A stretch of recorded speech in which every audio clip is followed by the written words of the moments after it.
For decades, whispers of hidden wartime treasure have stirred imaginations, from gold-filled tunnels to secret imperial operations. But now, a recent tunnel collapse in the Philippines may hold the key to proving it all true.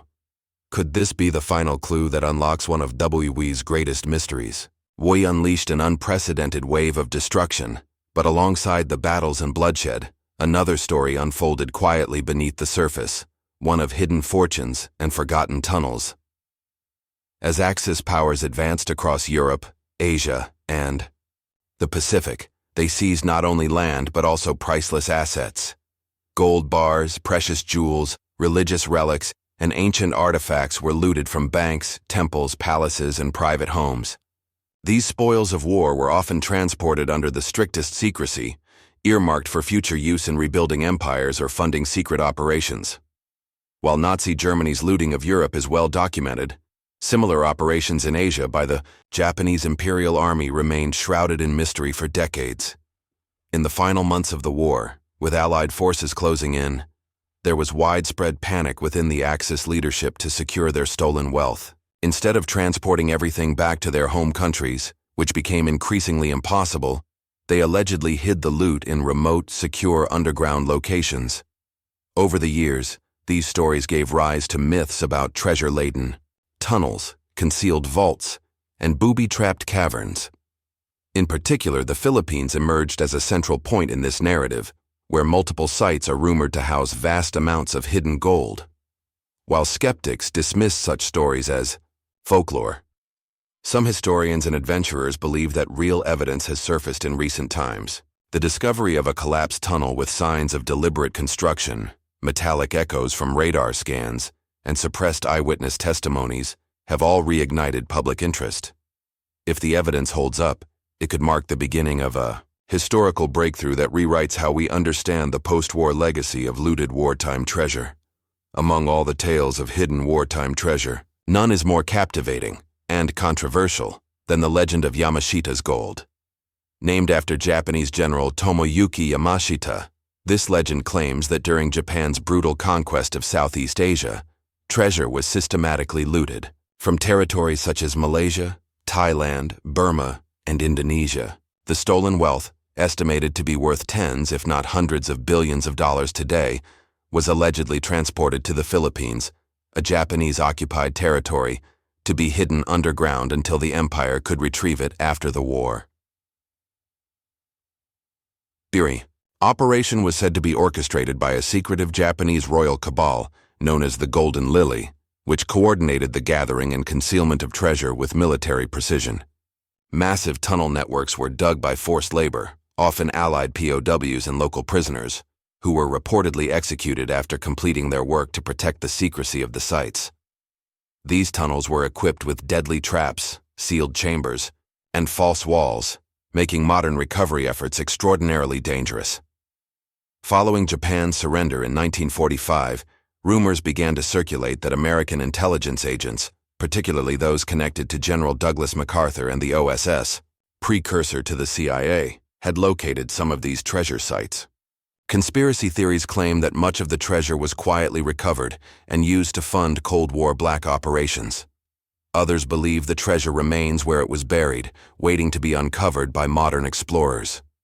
The recent discovery of a tunnel collapse in a region closely linked to Yamashita's movements during the war has added fresh intrigue to the mystery.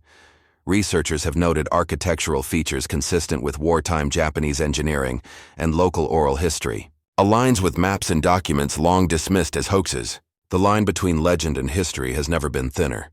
In recent years, physical evidence has emerged that appears to support long-dismissed tales of hidden WWII treasure. One of the most compelling developments involves the discovery of collapsed tunnels in remote areas of the Philippines, particularly in regions historically linked to Japanese occupation and wartime fortification efforts. These tunnels, many overgrown by jungle or buried beneath landslides, have become the focus of renewed interest due to advancements in underground imaging technologies. Using ground-penetrating radar, GPR, and magnetometer surveys, researchers have identified underground anomalies, metallic reflections, and hollow voids, suggesting the presence of man-made chambers and potentially hidden cargo. In one particularly promising case, A deep tunnel discovered in Luzon showed signs of deliberate collapse. Structural assessments revealed cut stones, reinforced walls, and evidence of internal explosions, possibly used to seal the contents inside during a hasty retreat in the final weeks of the war. Local eyewitnesses, many descendants of wartime, laborers or residents, have come forward with chilling accounts passed down through generations. Stories of trucks delivering crates under the cover of night, screams echoing from the jungle, and soldiers detonating entrances. Some claim to have seen Japanese officers supervising the burial of treasure and then executing the laborers before sealing the tunnel. Independent treasure hunters and archaeologists who have attempted to excavate these areas have often encountered booby traps, unstable ground, and even unexploded ordnance. Yet, each excavation fuels further speculation. Video footage of recently explored collapsed sites reveals narrow passages carved into bedrock, unusual carvings, and sealed steel doors. While no large-scale treasure has yet been publicly unearthed, the mounting physical and testimonial evidence continues to draw the world's attention. Central to the entire legend of hidden wartime treasure in Asia is a covert Japanese program known as Operation Golden Lily. Allegedly conceived and controlled by Prince Yasuhito Chichibu, a member of the Japanese imperial family, this operation was tasked with collecting and concealing the vast wealth looted from conquered nations. Under the cover of military campaigns, Golden Lily agents reportedly seized gold bars, jewels, priceless religious statues, and even ancient manuscripts, transporting them through Japan's intricate logistics network to temporary holding locations. The Philippines, due to its strategic position and robust tunnel networks, became a prime depository. Dozens of tunnel complexes were dug deep into mountainsides or beneath existing infrastructure like churches, forts, and caves. These sites were often sealed using dynamite and concealed using false terrain or vegetation, making them nearly impossible to locate without insider knowledge. Historical evidence suggests that many of these operations were never meant to be discovered by the public, only by high-ranking Japanese officials in the post-war world. The collapse of some of these tunnels may not have been accidental. Analysts believe they were intentionally destroyed, either to prevent Allied forces from discovering them or as a desperate move by retreating troops who feared capture. The existence of coded maps, strange rock markings, and surviving documents from captured Japanese officers all point to a systemized approach to treasure concealment. What makes the Golden Lily theory even more controversial is the allegation that some tunnels were found by American intelligence after the war, but their contents were secretly removed and used to create hidden global funds, used to finance anti-communist operations and intelligence black budgets. While official U.S. records deny such operations, declassified files and insider whistleblowers suggest otherwise. The recently found collapsed tunnel, located near a known Golden Lily hotspot, is now at the center of global interest. If conclusively linked to the operation, it could validate decades of speculation and uncover one of the greatest hidden fortunes in modern history. As whispers of the hidden WWII treasure gained momentum in the post-war years, so too did rumors of American involvement, not in the hunt but in the recovery and suppression of the loot. According to multiple researchers and declassified documents, key figures within the Office of Strategic Services, OSS, and later the Central Intelligence Agency, CIA, may have discovered several Golden Lily treasure sites shortly after Japan's surrender in 1945. A controversial theory claims that U.S. intelligence agents, most notably Edward Lansdale, a prominent CIA operative, were directed to locate and retrieve the treasure not for restitution, but for covert use. The loot, reportedly valued in the billions, was allegedly funneled into a series of secret accounts known as the Black Eagle Trust. This fund, it is claimed, helped finance Cold War operations, manipulate foreign governments, and bankroll intelligence activities without congressional oversight. One of the most explosive allegations ties Ferdinand Marcos, the former dictator of the Philippines, to the recovery of Yamashita's gold. Reports suggest that Marcos, working with American contacts, managed to extract treasure from at least one major site. This immense, undocumented wealth allegedly enabled him to build his vast personal fortune and maintain power for decades. The evidence of these claims is murky, comprised of classified testimonies, suspicious financial trails, and eyewitness accounts from former soldiers and intelligence officers. Nonetheless, the deliberate collapse of certain tunnels, the lack of public excavation despite strong physical evidence, and the silencing of whistleblowers all point to a potential cover-up. If even a portion of these claims is true, it would mean the story of WWII's lost gold isn't just about buried treasure, but about one of the greatest geopolitical secrets of the 20th century.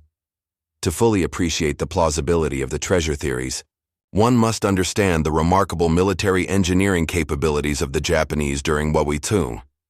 Across the Pacific and Southeast Asia, Japanese forces constructed extensive tunnel systems for defense, shelter, and concealment, many of which remain intact today. These tunnels weren't makeshift hideouts. They were often reinforced with concrete, fitted with steel doors, and designed with long-term concealment in mind. In the Philippines alone, dozens of such underground networks have been documented, some stretching miles through mountainsides and even under rivers. Labor for these monumental tasks came at a terrible human cost. Tens of thousands of Filipino prisoners, Allied POWs, and forced laborers were made to dig under horrific conditions, often with no intention of being allowed to survive. These tunnels systems included trap mechanisms, decoy paths, and deadly booby traps, such as spiked pits, poison gas chambers, and explosive triggers, designed to kill intruders or destroy the contents should anyone get too close. In some areas, the floor plans suggest multi-chamber vaults, possibly intended to store treasure separately to avoid complete loss if one area was discovered. Modern excavations face enormous difficulties. The danger of structural collapse, unexploded ordnance, toxic gas pockets, and uncharted layouts makes each attempt a life-threatening endeavor. This is compounded by the lack of reliable documentation.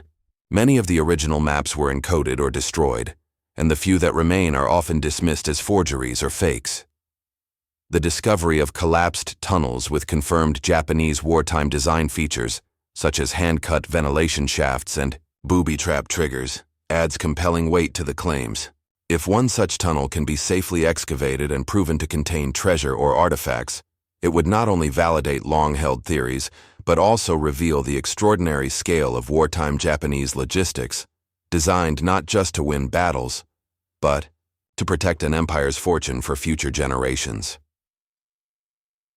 The legend of Yamashita's Gold and the Golden Lily tunnels has experienced a powerful resurgence in the 21st century, thanks largely to the advancement of modern technology and the dedication of independent researchers and private treasure hunters. Sophisticated tools, once available only to governments, are now accessible to civilian teams, opening new possibilities in the hunt for buried wartime treasure.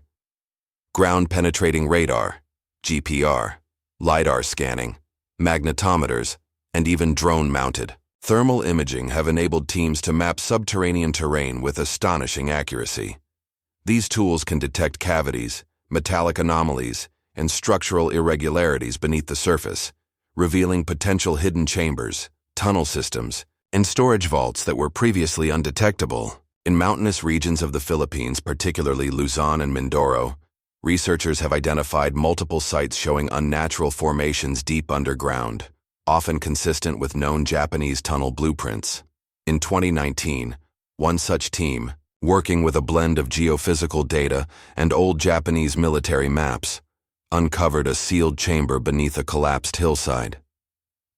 The scans revealed what appeared to be large rectangular objects, possibly crates or chests, buried under tons of rock. However, local authorities halted the excavation due to safety concerns and ownership disputes, sparking debates over national treasure laws and the ethics of recovery.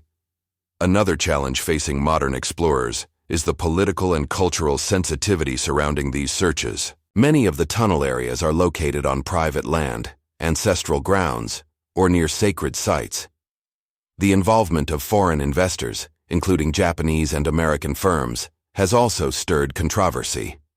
Critics fear that if treasure is found, it may be secretly exported, depriving the Filipino people of their rightful heritage. Despite setbacks, the allure of unlocking the past remains strong. Every new expedition, no matter how small, adds another piece to the puzzle. As technology improves and more evidence surfaces, the possibility of confirming the existence of Yamashita's gold grows stronger, and with it, the chance to rewrite a chapter of wartime history long buried in the shadows. While technology has propelled the search for WWII treasure into the modern age, the emotional and historical core of the story lies in the voices of the people, the eyewitnesses, descendants, and veterans whose lives were forever shaped by the events of the war. Their testimonies breathe humanity into the legend and offer clues that machines cannot provide.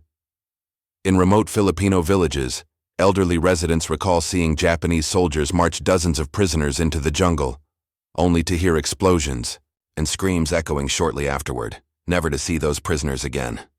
Some describe seeing crates being lowered into deep shafts at night, under heavy guard, and sealed with dynamite. Others speak of strange symbols carved into rocks, whispered warnings passed down in families, and dreams of lost wealth that haunted generations.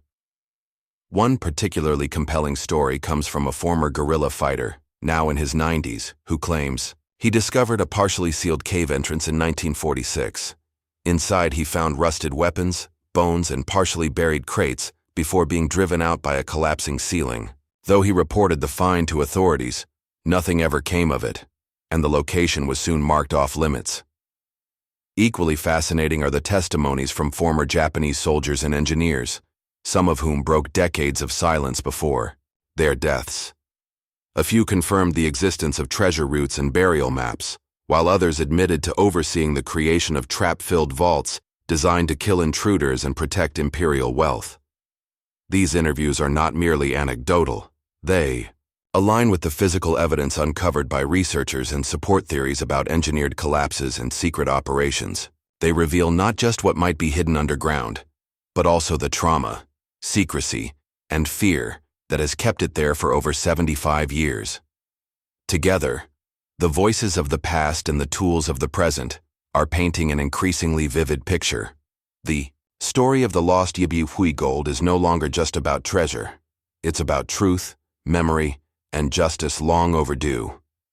The discovery of even a single confirmed Golden Lily treasure site could spark seismic shifts in how World War II history is understood, and how nations confront their own buried pasts. For countries like the Philippines, the stakes are especially high. The potential unearthing of immense treasure hoarded by the Japanese military would not only validate decades of oral testimony and historical suspicion, but also raise explosive questions about post-war governance, international agreements, and national identity. The Philippine government has long walked a tightrope between supporting treasure-hunting ventures for potential economic windfalls and restricting them due to political, environmental, and cultural concerns. If large-scale gold deposits were confirmed in collapsed tunnels or hidden vaults, the government would face complex legal and ethical dilemmas. Who owns the treasure? The state? Descendants of forced laborers? The families of looted nations? Or international claimants such as Japan, whose political figures may have sanctioned the operations? Adding further complexity are allegations that past leaders, most notably Ferdinand Marcos, secretly recovered portions of Yamashita's gold and used it to fund political dynasties and offshore bank accounts. These claims have been tied to numerous lawsuits and international investigations, yet most remain unresolved due to the lack of documented proof. A confirmed find today could reignite these cases and radically alter the legacy of Marcos and others who were allegedly involved. Internationally, such a discovery would cast a new light on wartime reparations and post-war diplomacy. Japan, despite being a central figure in the story, has maintained silence on the Golden Lily operation. If evidence emerges proving that the operation was real and state-sanctioned, it could reshape Japan's historical narrative, from one of victimhood in Hiroshima and Nagasaki to one of aggressive plunder and concealment. Academically, historians would be forced to re-examine the scale and intent of looting during WWII, not as isolated acts of desperation, but as organized, empire-wide strategies to finance future dominance. The narrative of the war would become even more layered. touching not just on military strategies and moral battles, but on economics, espionage, and long-term geopolitical manipulation. In the end, the collapsed tunnels are more than just crumbling passageways. They are pressure points in history, ready to erupt with implications that could redraw moral boundaries and expose the hidden economy of global power. As we trace the trail of hidden vaults, buried gold, collapsed tunnels, and covert operations, one question remains. Is the legend of the lost gold of WWII real? Decades of rumors, scattered documents, eyewitness testimonies, and physical evidence now appear to converge toward a single breathtaking possibility: that what was once dismissed as folklore may, in fact, be rooted in reality. The collapsed tunnel sites now under investigation hold more than material wealth. They hold answers about what Japan planned in its imperial twilight, what the U.S. may have secretly recovered and hidden, and what truth generations of Filipinos have tried to bring into the light. The legend of Yamashita's gold is no longer just a treasure hunt. It is a pursuit of justice, history, and closure. Whether these tunnels yield gold bars or only empty chambers, their true value lies in what they represent: a buried chapter of the human story, shaped by greed, sacrifice, war, and silence. And if treasure is found, gleaming in the flicker of a miner's lamp or revealed in a dusty underground vault, it will not just be a victory for treasure hunters. It will be a victory for truth, long denied and finally unearthed.